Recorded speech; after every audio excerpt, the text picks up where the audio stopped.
o meu desiderato hoje é falar sobre a compreensão e os elos. Né? Coloquei até a compreensão e os elos. Mas os elos de quê? Né? Então, o termo elos se volta para a compreensão. Mas hoje, como eu falei no encontro passado, a ideia seria a gente pensar alguns caminhos para a gente pôr em curso ou pôr em prática ou se colocar em prática em busca de uma espécie de virtude. Estou utilizando o termo virtude aqui num sentido aristotélico, no sentido de algo que nós praticamos, estamos ali na praxis, né? Na praxis, quando eu digo, não é uma ocupação desvairada, mas algo que eu tenho uma bastante intencionalidade de fazer, ponho em curso esse projeto meu e me mantenho ali todos os dias. Por exemplo, se eu agora quero implementar na minha vida o hábito, a prática ou o hábito de contemplação. Então não é uma vez ou outra que eu farei isso. Eu farei isso todos os dias, a todo instante, com muita intencionalidade, com bastante intencionalidade, olhando para aquilo que eu contemplo. Se eu quero me aprofundar em algo, eu vou buscar penetrar em algo, vou buscar compreender algo e estar próximo de algo, ou seja, próximo do compreendido, por bastante tempo. Eu estarei ali avizinhado, eu estarei com todo o meu corpo, toda a minha intencionalidade voltada para o ente da compreensão, para o ente que eu busco compreender. Então, todos os dias, a todo instante, intencionado, voltado para, inclinado para. Então, é nesse sentido que eu penso a virtude. Virtude e hábito. Essa palavra, são duas palavras belíssimas, né? Virtude e hábito.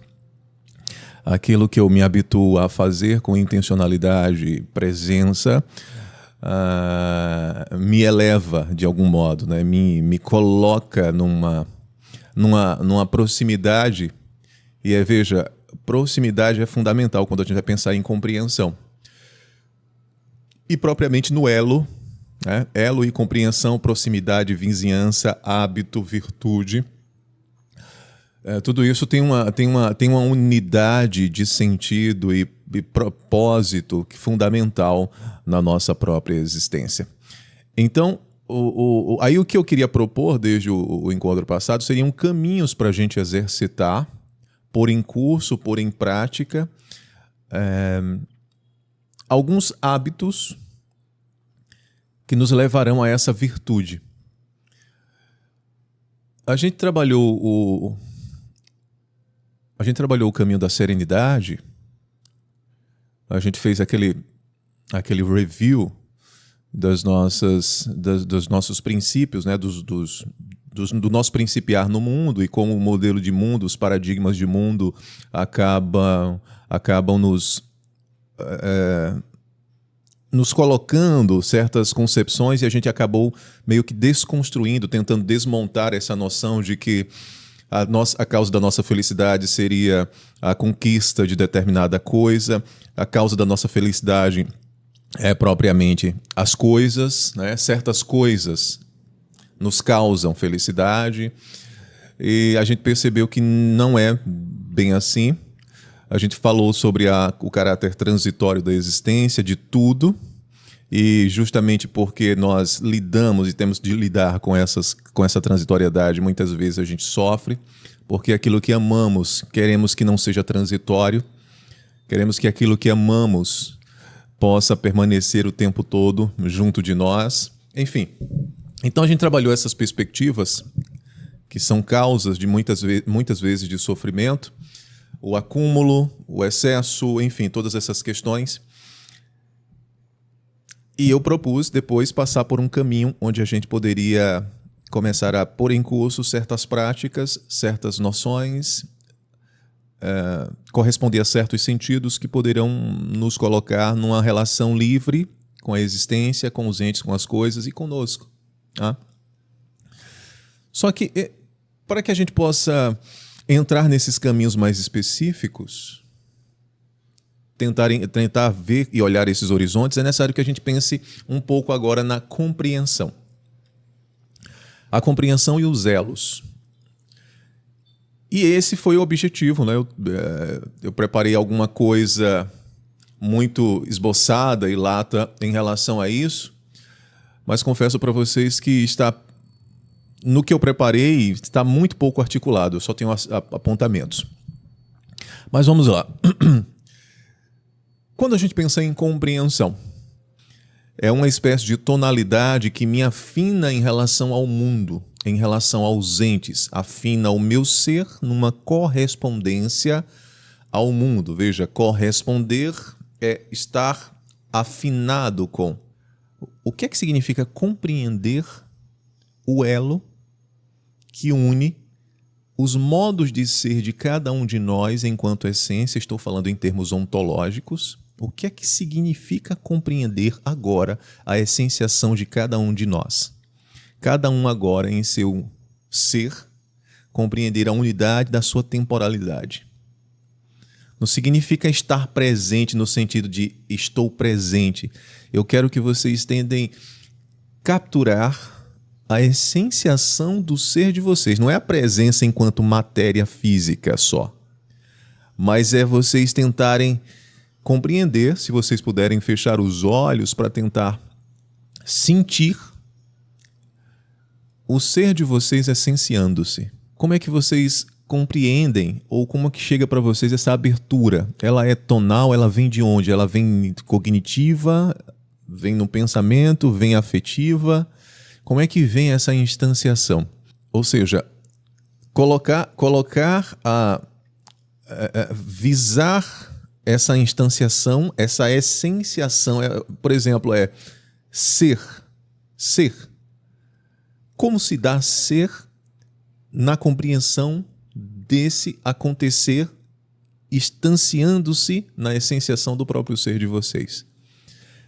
Como é que dá esse repouso, essa volta, não, ou pelo menos essa assunção, assumir agora a essência da temporalidade na unidade da instanciação de cada um de vocês agora? Como é que vocês conseguem? Isso chega para vocês? Vocês têm dificuldade? Existe algum obstáculo? O obstáculo vem do pensamento? Sintam o ser agora. Como é que isso se dá para vocês? O caminho é menos racional e mais tonal. É como se partisse daqui, do centro do seu peito, uma espécie de permissão aqui. Não é nem pensar, é só permitir, porque se pensar, o pensamento cria obstáculos. Ele vai tentar logo justificar ou tentar encontrar a justificativa para o que está sendo dito. Ou ele vai procurar as referências. E tudo bem. E vai representar, vai criar uma imagem, uma ideia mental para você, a partir das referências que você tem, disso que eu estou propondo.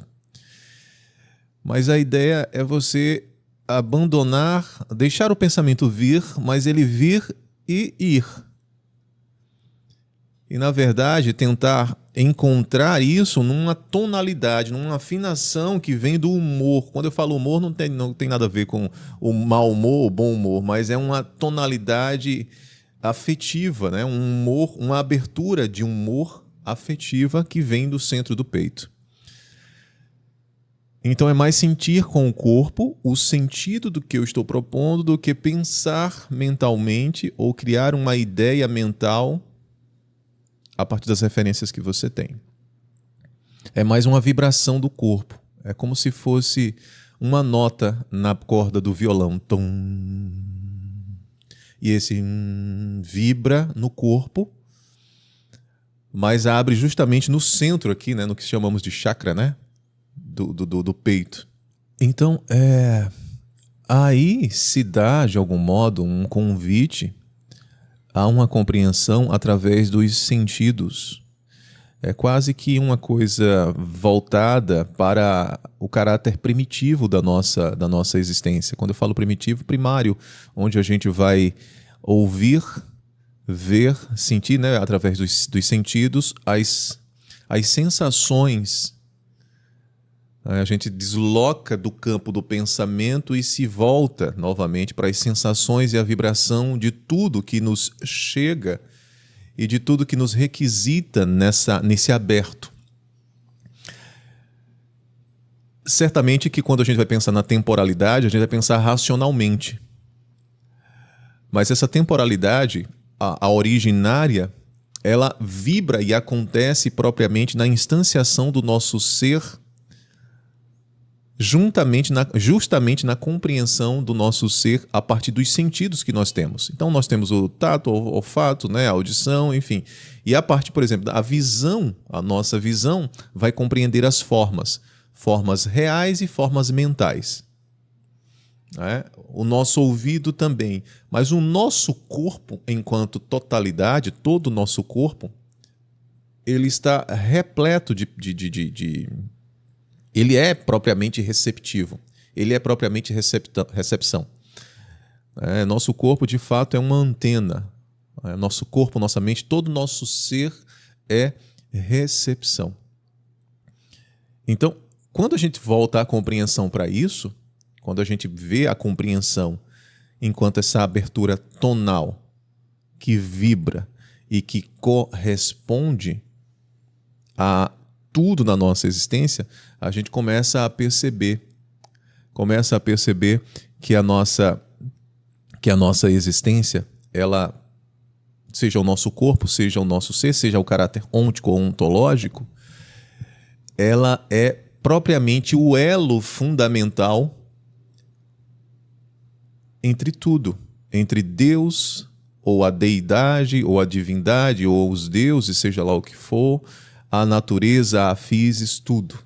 Nós somos pedacinhos de átomos, somos pedacinhos de nuvens, somos pedacinhos de chuva, somos pedacinhos de pó, somos pedacinhos de areia, somos plantas, somos água, somos tudo. A totalidade da physis participa em nós. Somos bons, somos maus, somos éticos, somos antiéticos, somos tudo isso. Só que a diferença é que, correspondendo a tudo isso que nós somos e a tudo que nós podemos ser, há uma diferença entre nós, que estamos aqui praticando algo generoso e bondoso, ou maravilhoso, ou praticando sabedoria, e aqueles que estão praticando a maldade. Em que pese nós sejamos constituídos de tudo isso, nós correspondemos e nos abrimos para o que é bom, para o que é justo, para o que é ético. Mas somos essa totalidade. Sendo bons, também participamos no mal. Não é? Então, a beleza de compreender isso se torna para nós algo satisfatório e feliz, porque olhando para para tudo que nos constitui enquanto bondade, enquanto mazelas, enquanto tudo isso, nós compreendemos que a nossa abertura tonal corresponde sempre àquilo que achamos correto, justo, bondoso, generoso e virtuoso. Estarmos aqui, por exemplo, na quadratura, para a gente tentar ampliar esses nossos horizontes e crescermos em sabedoria e nos aprofundarmos em compreensão profunda, com toda a redundância, está justamente nisso.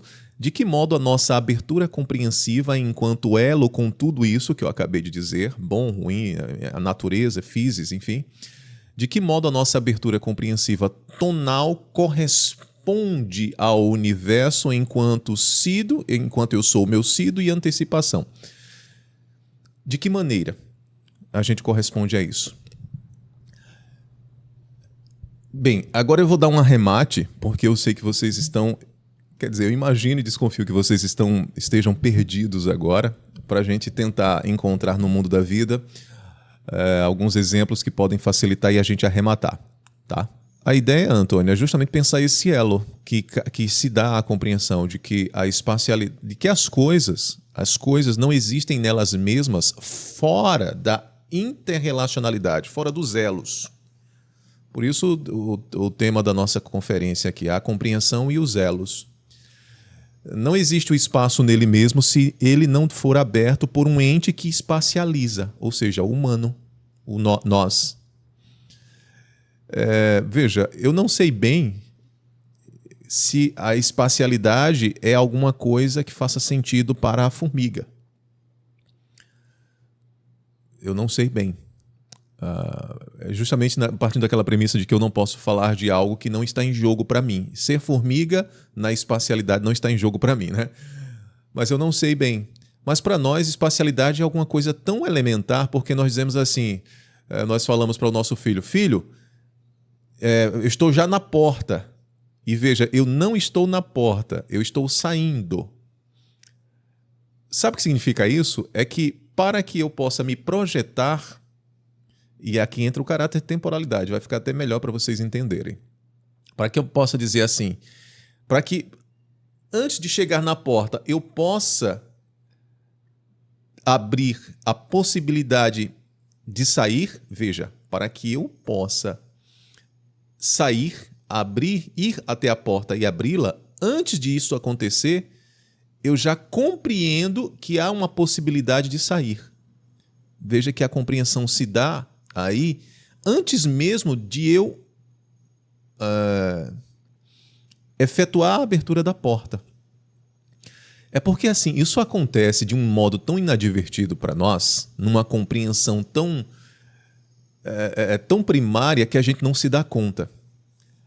Ao sair, ou ao compreender que vou sair, eu já estou fora. Vocês, não sei se vocês percebem isso. Toda vez que nós pensamos que vamos sair, na verdade não pensamos, né? Mas toda vez que nós saímos, antes mesmo disso acontecer, nós já estamos fora, porque nós temos esse caráter projetivo. Mas só é possível pensar numa porta, não é porque a porta me abre a possibilidade de atravessá-la. É porque eu já compreendo a possibilidade antecipadora. Veja, meu ser sido, instanciação e antecipação. Para que meu ser sido possa, em algum momento, sair pela porta, esse ser sido já abriu possibilidade antes. Esse ser que abre a porta já abriu essa porta antes enquanto possibilidade. Então significa que a possibilidade de sair já foi aberta no sido, no passado existencial do Dasein, que acontece a cada instante em que ele age desse modo, em que ele sai pela porta. A porta já é uma possibilidade antecipada no sido. Significa que eu só posso me antecipar para o futuro porque o sido já me abriu o futuro. Futuro não acontece como novidade sem nunca ter sido uma possibilidade sida. Não acontece assim. Quando nós dizemos assim, o futuro é um mistério, não sabemos o que vai acontecer no futuro. Isso não é real. É tanto que a gente vai para o futuro com uma confiança, com uma crença de que algo bom vai acontecer. Então, a gente sempre projeta no futuro as coisas sidas. Nós nunca projetamos algo desconhecido para o futuro. É sempre algo aberto enquanto possibilidade no sido. Então, tudo isso está numa temporalização que é propriamente uma compreensão que para muitos é uma compreensão inadvertida, esquecida, porque está imerso na ocupação, e para outros não. É uma espécie de entrega a esse acontecimento misterioso. Vou dar um exemplo de dois tipos de mentalidade, de dois tipos de pessoas ou modos de existir em relação a isso. A essa compreensão e o elo da temporalidade, ou os elos da temporalidade. Um tipo de pessoa existe assim. Bem, eu estou agora, eu preciso trabalhar. Eu preciso me ocupar agora para construir um futuro melhor para mim. Essa pessoa, e veja, eu não estou demonizando, só estou dando um exemplo. Essa pessoa que se ocupa num instante para trabalhar e fazer algo no futuro, ela se projeta no seu presente e se projeta nos seus afazeres e se projeta no ente que está aqui agora Esquecido de tudo isso, porque o projetar nisso aqui lança ela para o futuro. Ou seja, o que eu faço hoje, eu estou investindo para o meu futuro. Primeiro, essa pessoa está esquecida de uma coisa. O futuro é uma possibilidade. O que temos aqui é só um esboço possível de futuro, porque nossa existência é propriamente abertura. Aí nós temos outra pessoa que faz assim. Ela diz assim, eu vou existir, assumir o meu ser agora, né? Ela vai experimentar a própria existência, experimentar as próprias coisas no instante, mas ela não está preocupada com o futuro. Porque ela não sabe o que vai acontecer no futuro. Então ela se ocupa. Nós temos aqui esses dois tipos de pessoas. Uma se ocupa com o futuro, enquanto se ocupa com o presente, esquecida do presente, se volta para o futuro. E a outra está rememorando a sua própria existência no presente, se ocupando. Essas duas formas de existência têm uma distinção. A primeira que eu falei, acredita que nasceu, precisa produzir para subsistir no futuro. A segunda simplesmente esqueceu, né? Não está rememorando que nasceu e também não está rememorando o futuro. Ela simplesmente se ocupa com o seu presente. Mas ela está presente no presente, ela não se projeta no futuro esquecida no presente. Qual é a distinção dessas duas pessoas? A primeira acredita que existe eira e beira. E que por isso precisa subsistir na eira e na beira. E a segunda sabe que não existe nem eira nem beira. Só a essenciação do acontecer.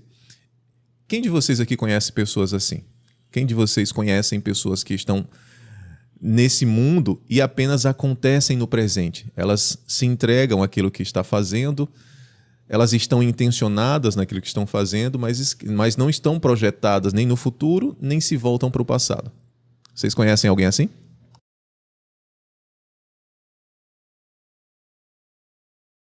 E aí nós temos essas duas perspectivas, como a Mary Ellen falou, que então ela quer dizer, ela é a travessia entre um modo de viver e o outro. Ela fez essa travessia.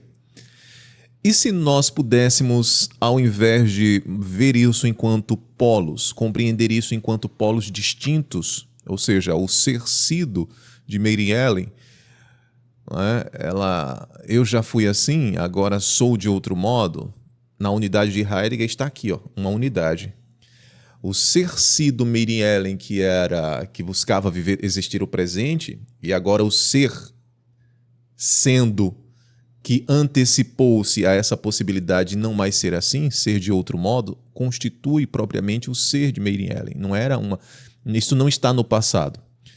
A Mary Ellen é a Cida que existia no presente.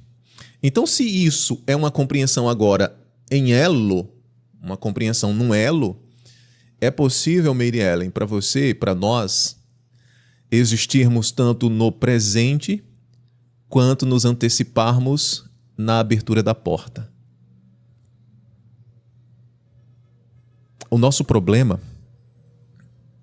é que a gente acredita que tudo isso está espaçado e que eu só posso ser um ou outro, que eu já fui e agora não sou mais. Isso é uma noção do tempo ordinário. O que eu fui está no passado. Não. No tempo extático heideggeriano, na unidade da compreensão e o elo, na abertura tonal, eu sou essa possibilidade enquanto sou, enquanto existo, enquanto meu ser é aí, meu ser estar aí. Então, no fim das contas, eu posso experimentar o meu ser sendo enquanto instanciação, que é o que a gente diz estar presente para o meu ser. Eu estou aberto nisso, nessa abertura tonal o tempo todo o meu corpo é ouvido, todo o meu corpo é ausculta, todos os meus todos os meus sentidos é percepção, ou são percepções, todos os meus sentidos são percepções. Percepções do mundo, percepções de si mesmo, percepções do elo, percepções da significância, da totalidade, da participação, da cooperação, da compreensão, da abertura, da tonalidade, do meu estado de ânimo receptivo. E tudo isso instancia-se na presença enquanto ser, sendo sido antecipador. Então, a Mary Ellen Sida acontece na Mary Ellen que se antecipa agora, que se projeta. Se nós pudéssemos, e espero que você consiga resgatar essa compreensão, Mary Ellen, de que você não precisa deixar de ser e nem você pode deixar de ser. Isso é apenas uma operação da mente. Claro que quando você diz assim, não, agora eu preciso projetar meu futuro, então eu preciso plantar aqui para colher ali. Antes eu nem plantava nem colhia porque eu tinha pessoas ou eu tinha lugares para colher. Enfim. Mas na própria plantação que você já está fazendo agora, você poderá experimentar o acontecer e a entrega da sua própria existência na essenciação. Experimentar essa compreensão de que enquanto eu estou plantando, eu estou correspondendo a uma requisição do meu ser que se antecipa enquanto esboço existencial. A beleza da nossa existência é tentar nos deslocarmos da rotina. Quando eu digo rotina, eu estou usando o termo inadvertido.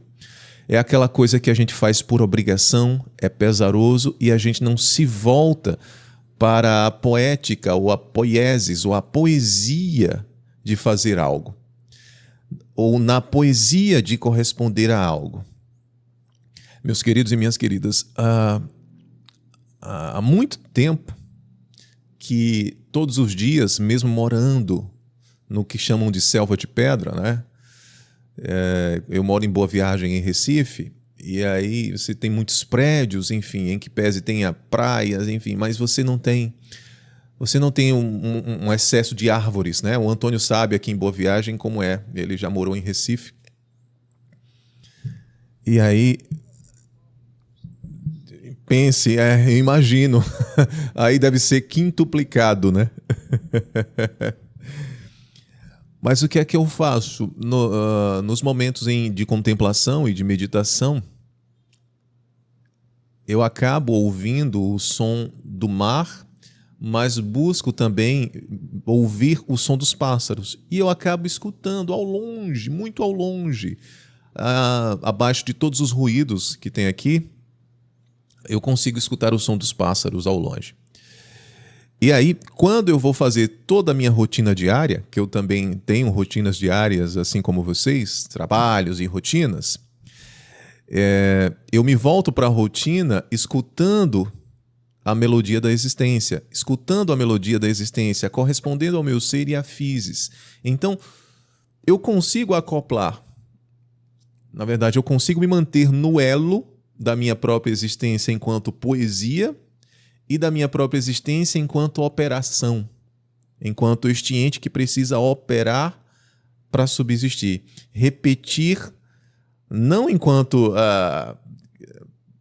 por exemplo, não é repetir enquanto aquela coisa cansativa e chata, mas é contemplar que, para além disso que eu preciso fazer todo dia para subsistir, existe um universo que, encanta em todos os sentidos, de beleza, seja no sorriso de uma criança, seja num jeito de uma família estar, por exemplo, no shopping quando eu vou almoçar, ver aquela família que está ali reunida, ver um casal de idosos juntos e imaginar, caramba, devem estar juntos há tanto tempo. Então, existe tanta beleza na existência, na vida, na convivência, que a gente pode compreender, que faz com que a gente possa dizer assim, caramba, tem tanta coisa encantadora no mundo, mas nós estamos sempre voltados para a ocupação, ou para a projeção do que eu tenho que fazer, das minhas demandas, daquilo que me engaja, que eu acabo esquecendo esta outra instância, esse outro lado sutil da própria existência, que tem uma harmonia tão incrível, que tem uma beleza tão incrível. Então acho que dá para a gente unir tudo isso a partir da compreensão. Tudo isso está num elo, toda a nossa existência existe num elo incrível. Se nós pensarmos agora, e eu convido vocês a imaginarem, cada um de vocês já tiveram experiência de acender uma vela. Certamente. E o que é que acontece quando a gente acende uma vela? Comumente, quando falta energia, coisa do tipo, antigamente, não sei hoje, né? Enfim, a gente acendia uma vela. Tava tudo claro, de repente tudo escurecia, a gente pegava uma vela e acendia. E seguia a nossa vida. Esse é o modo automático de acontecer.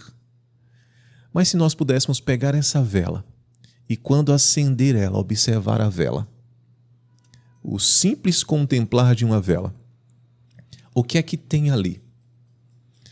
Uma vela acesa que vai se derretendo, mas aquele fogo que está ali projeta no mundo energia e potência. Ilumina aquele instante e projeta energia e potência. Aquela energia projetada, né, a combustão ali, o ar, veja a cooperação, os próprios átomos de ar corroboram para que aquela vela se mantenha acesa. Então ela vai jogando energia para tudo que é lado. E jogando, ela também recebe a condição de possibilidade, a vela e o fogo recebem a condição de possibilidade para se manter ali. Ela também recebe de nós, que acendemos a vela, a condição de possibilidade dela não se apagar. De que modo? Supondo que eu acenda a vela e esteja ventando muito no espaço. Qual é o meu papel, já que quero manter a vela acesa? Eu fecho a janela para que o vento não apague a vela. Então tem que haver um caráter cooperativo. A vela coopera com o ar coopera com a vela, nós cooperamos com a vela para manter a chama acesa enquanto ilumina.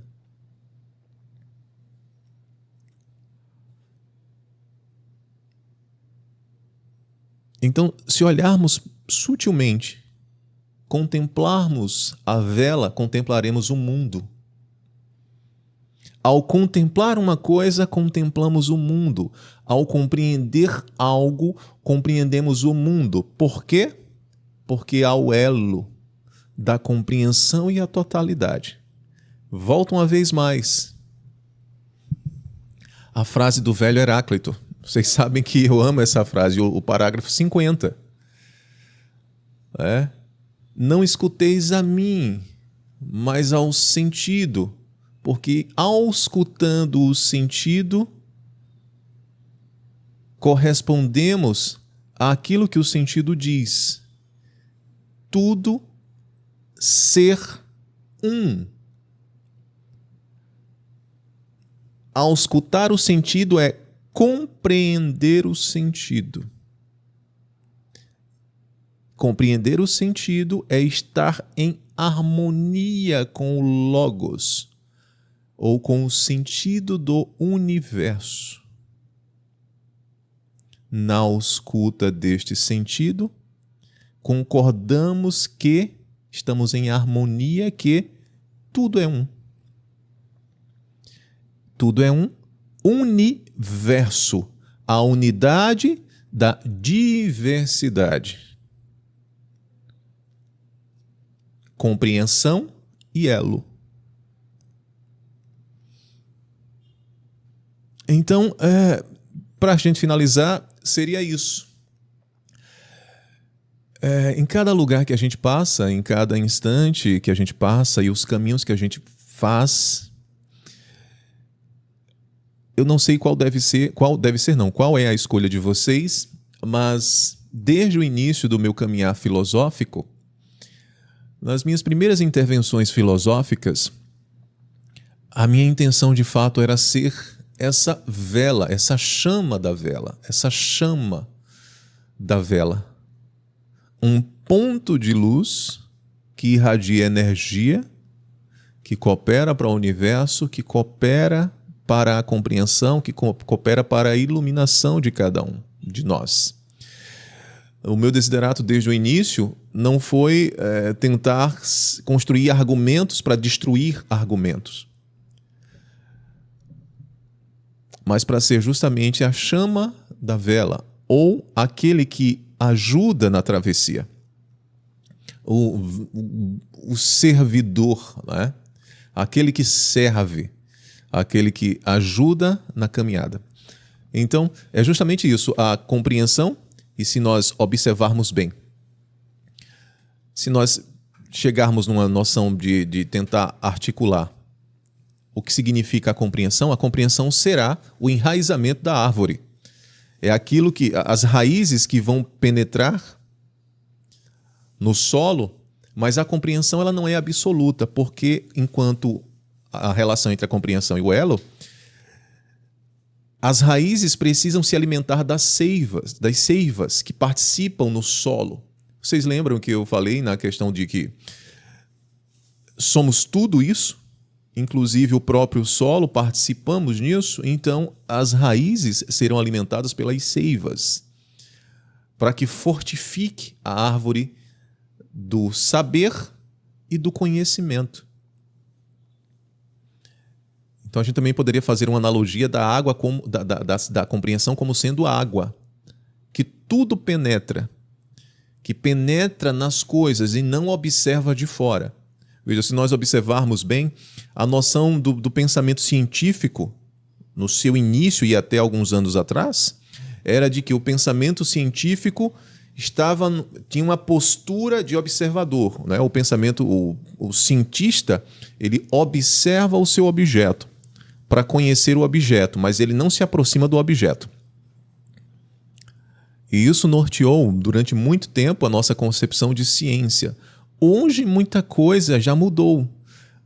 Ao observar e ao acessar o núcleo de um átomo, ele precisa participar com o átomo. Então, para vocês entenderem, compreensão é participação, é elo, é penetração, é estar no interior de e não observando algo.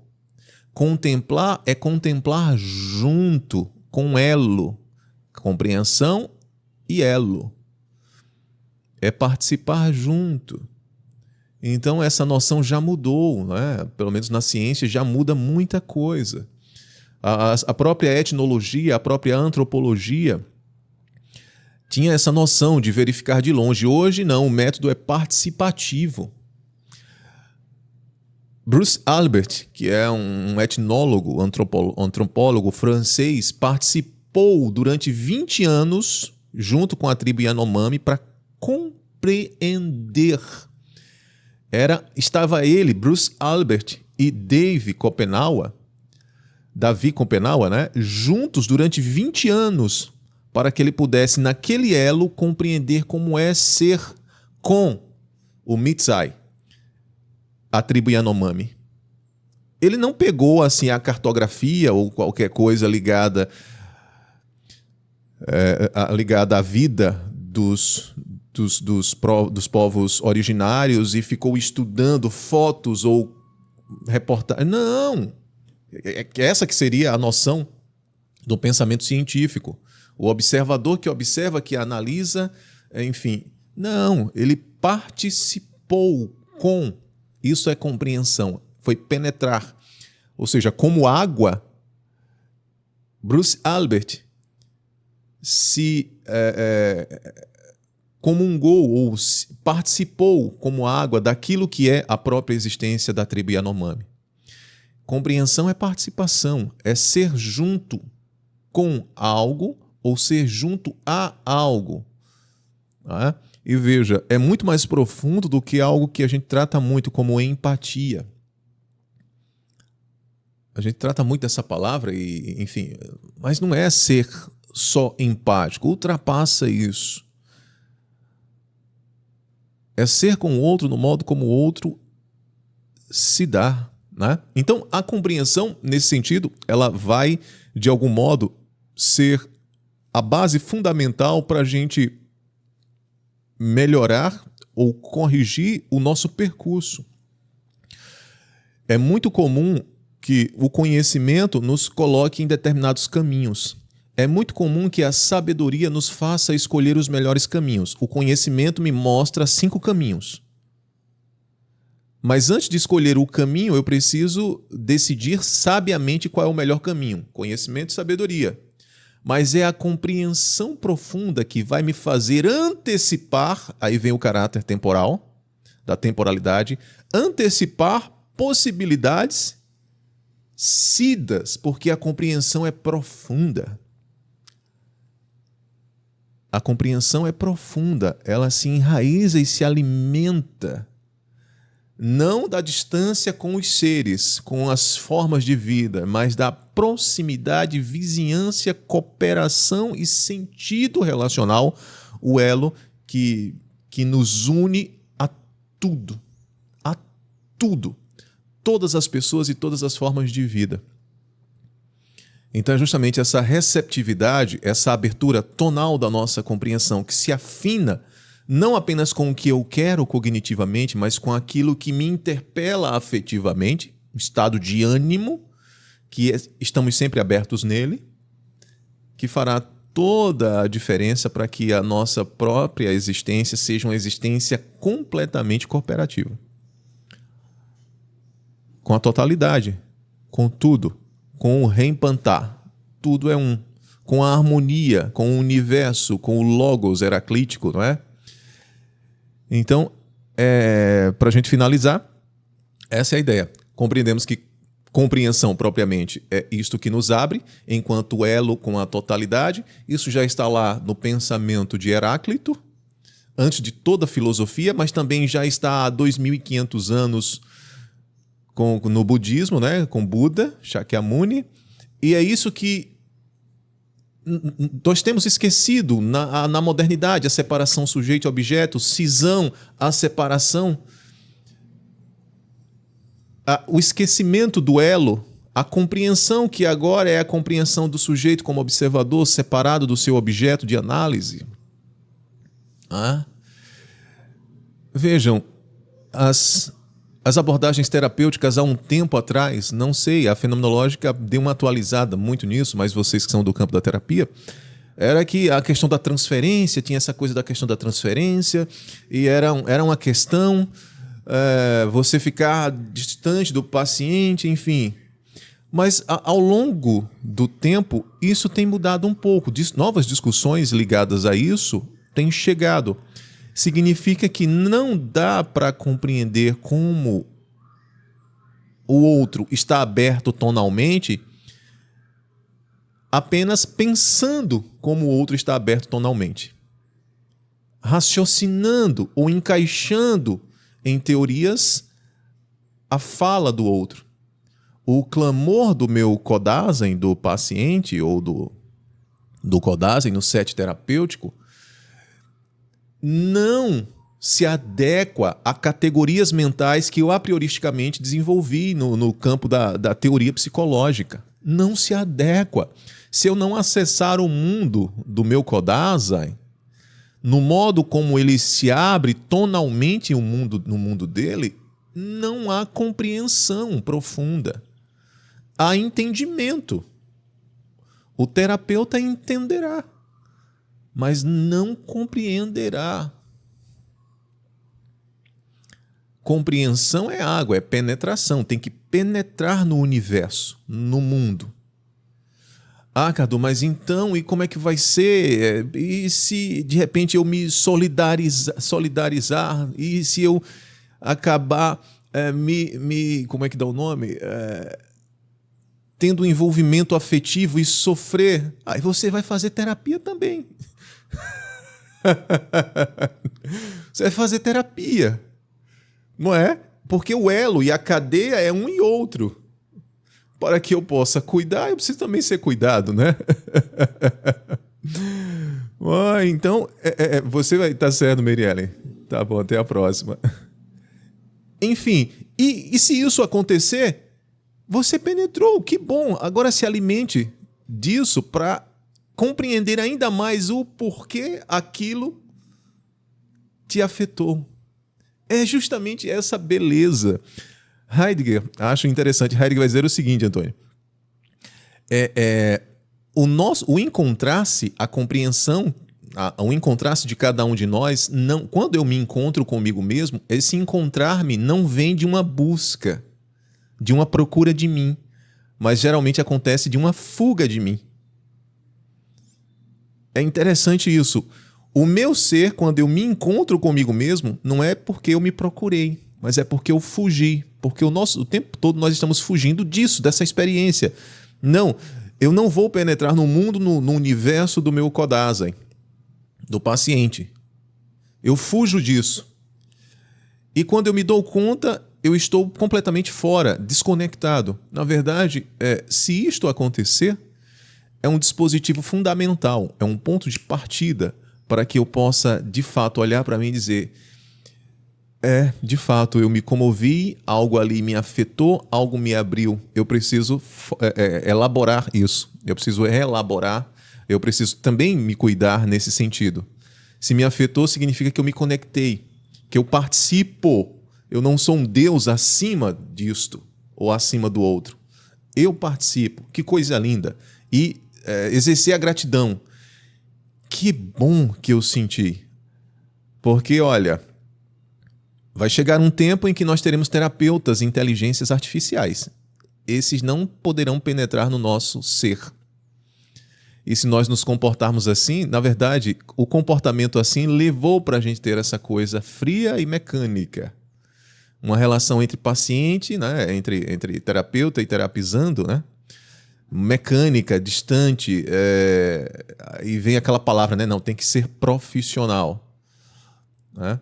Existem também os códigos, claro, o código de ética na relação ali entre paciente e terapizando, mas o acesso à tonalidade afetiva do meu terapizando é fundamental para entender de fato o tom e não deduzir o tom.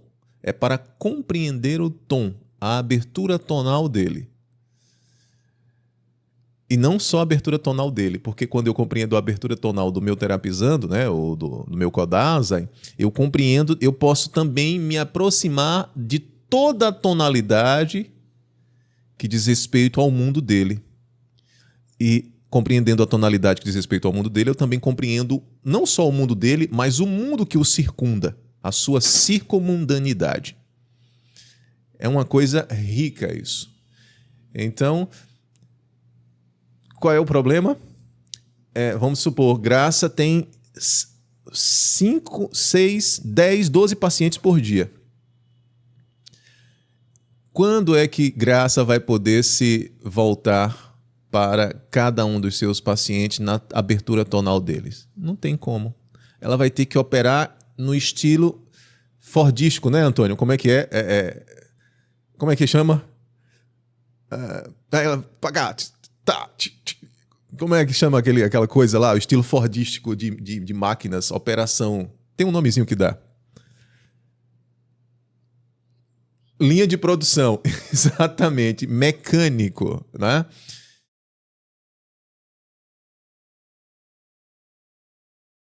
Os acontecimentos, ainda que sejam acontecimentos catastróficos, né? É isso que você quer dizer, essa coisa que se impõe, que tem uma conotação num primeiro momento assim negativa, também são acontecimentos que servem para cooperar. Os momentos mais difíceis, os momentos de maior aprendizado são aqueles momentos onde passamos por situações mais difíceis, né? O despertar, justamente, o estar desperto para isso é o que modifica toda a nossa compreensão e o curso da nossa vida. Os acontecimentos, as intempéries, sejam positivos ou negativos, o nosso caráter de recepção disso, ou de lida com isso, é o que nos coloca diante do aprendizado, da compreensão daquilo profundamente, para saber qual é a finalidade, qual é o que é que aquilo me requisita de mim. O caráter cooperativo é isso. A condição de possibilidade para o nascer é aquilo que a condição de possibilidade para o nascer é aquilo que a gente compreende como dor. Nascer dói. Nascer sofre, né? Porque a gente não tem a memória, a gente não guarda a memória do que é sair daquele conforto do ventre de nossa mãe e ter que receber a iluminação do mundo, os ruídos do mundo, fora daquele conforto. A gente não tem, porque a gente não guarda a memória. Papai do céu é bondoso e generoso, que apaga da memória da criança, porque deve ser uma dor incrível. Eu também não sei como é a dor da morte, porque eu também ainda não fui, né? Mas a catástrofe ou a condição de possibilidade para algo como o crescimento vem daquilo que machuca muitas vezes. Um exemplo básico é quando você começa a fazer atividade física, o que é que acontece? Você machuca a sua musculatura, você rompe fibras, não é? A condição de possibilidade para a felicidade de uma mãe de ver o seu filho nascer é sentir uma dor tremenda. Aquilo que de fato se impõe, como você falou, como condição de possibilidade. Então, se você olhar, Maria, isto que se impõe é a condição de possibilidade para algo, e aí esse algo é o aberto, aí vem, por exemplo, um acidente que eu sofro, né? Algo que se impõe é a condição de possibilidade para algo. Algo como, por exemplo, viver agora, dando aqui um exemplo, estou falando aqui uma coisa bem, viver paraplégico, remoldar, modificar toda a minha existência. Claro que isso vai causar um sofrimento, né? Causa sofrimento. Mas é justamente a compreensão profunda que vai fazer com que nós possamos lidar com esse novo que se impõe. Então, a compreensão profunda é descobrir, penetrar no sentido disso que aconteceu comigo, ou que se impôs sobre a minha própria existência. Tá? Então, o modo como eu vou lidar com isso vai me causar um sofrimento perduradouro, que vai perdurar, e uma insatisfação eterna, porque eu vou olhar para o meu sido ou para o modo como eu vivia e não ficar satisfeito. E aí entra a causa de sofrimentos. Insatisfação com isso que se impôs. Agora, ao invés de viver existindo uma insatisfação, isso que se impôs como condição de possibilidade para algo pode me abrir a compreensão profunda para eu compreender de fato o meu destinamento diante disso. Vou dar um outro exemplo aqui. Todos nós queremos existir e viver uma vida saudável. Relações plenas, relações maravilhosas, harmonizadas, conquistas profissionais, afetivas, pessoais. Todos nós queremos isso, não é? Nós não queremos, nós poderemos marcar com um X aquilo que nós não queremos, aquilo que causa dor, sofrimento. Mas como você mesmo disse, algo vai sempre se impor à nossa existência e nunca vai se impor por um acaso nenhum, por nada. Tudo que se impõe num elo que nos requisita compreensão. A compreensão profunda vai fazer com que eu lide com isso que se impôs. Então, supondo que, por exemplo, um diagnóstico qualquer, de repente eu descubro, nessa altura da minha vida, eu posso olhar para isso e dizer, pronto, a minha vida agora se perdeu, né? A depender do diagnóstico. Você vê, Maria, uma pessoa que recebe um diagnóstico de que vai existir ou viver apenas 6 meses. A depender da compreensão profunda, como é que ela vai lidar com isso? Vai lidar muitas vezes com desespero, desesperança, enfim. E isso acaba irradiando no próprio mundo dela e nas pessoas que convivem, nos convivas, toda uma energia pesarosa. E outras vão dizer, chegou a minha hora, né? Então vai ressignificar tudo isso. a partir de uma compreensão profunda. Eu não sou eterno, mas pelo menos tenho 6 meses de vida, então irei viver. Claro que num primeiro momento, Maria, isso vai abalar, e precisa abalar. Abala, machuca, causa uma insatisfação, diz, mas por quê? E essa pergunta é onde vai levar a pessoa para uma compreensão profunda, não é? E aceitar isso como seu destinamento. Acho que uma das coisas mais bonitas que eu aprendi com Heidegger foi eu me encaminho para o meu fim. O meu fim me constitui. Eu me encaminho para isso que constitui o meu próprio fim. E o meu destinamento está diante de mim e ele vai se impor. O modo como eu vou lidar com isso, aliás, isto é a condição de possibilidade para a ressonância no meu ser que me abrirá para um modo de lida com isto. Então é assumir o meu destinamento, meu ser é temporal e transitório.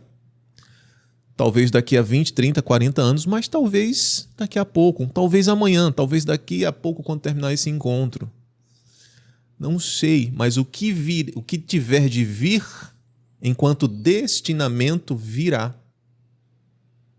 E assumir, celebrar, contemplar e aproveitar a existência, né, nisso e nessa relação. Então, de fato, vai se impor. Mas na medida que se impõe, abre algo, abre possibilidades. Seja de desespero, enfim, ou de contemplação e assunção do próprio destinamento. Então, muitas dessas vivências, Marias, vão trazer aprendizados incríveis, maravilhosos. Não é? Tem um livro, Fortes Diante da Dor, relatos de pessoas que contraíram ela, né, esclerose lateral amiotrófica, vocês sabem, né, que é uma doença assim que condena a alma a viver num corpo estático, não é? Sem movimento, enfim. E essas pessoas, como souberam depois do diagnóstico, e como elas, a partir de uma compreensão profunda, assumiram isso e começaram a lidar com isso, e a partir disso iluminar o mundo. É como se essas pessoas se transformassem na vela, a luz que ilumina o mundo diante da dor. É de uma beleza assim, sabe? Então, veja, se não fosse isso que se impõe enquanto, aspas, algo negativo, qual seria a condição de possibilidade para um mundo mais iluminado a partir dessas pessoas? Então, fortes diante da dor, significa que elas mergulharam, apesar do sofrimento, numa compreensão profunda, num elo compreensivo com o sofrimento, com a dor e com a encurtação da própria existência, da própria vida. Então, a condição de possibilidade para a sabedoria é justamente isso, né?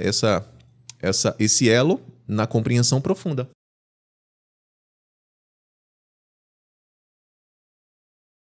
Pronto. A gente pode experimentar a vida sem precisar de um diagnóstico. Para algumas pessoas que vivem numa correria frenética, numa ocupação não intencional, elas vão precisar disso que você falou, Maria, antes, que se impõe enquanto condição de possibilidade para elas viverem no curto período que tem. Mas nós não, agora não temos nenhum diagnóstico, mas podemos aproveitar, como você faz, Maria, o som dos pássaros e se voltar para essa harmonia, como canta, sabe, compreender o elo nisso, o som do pássaro. Poxa, eu como sou músico também, né, tenho essa correção. Poxa, o som é agudo, tem um pássaro que canta e embolou ao outro, sabe? Penetrar na delicadeza disso. Parou, uma pausa, quantos segundos? Olha que interessante, sabe?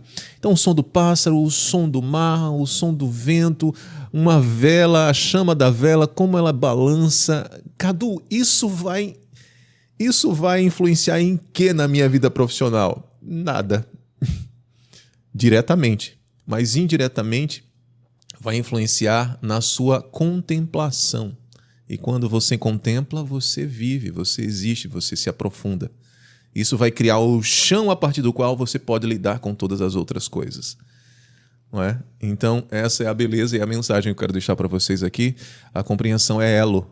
Elo com tudo, com a totalidade. E nos coloca diante dessa compreensão profunda e nessa unidade com tudo. com todas as diferenças e com tudo aquilo que eu acredito que está apartado de mim. Né? Como, por exemplo, para a gente encerrar, vou ser polêmico agora. O lixo que você vai jogar fora.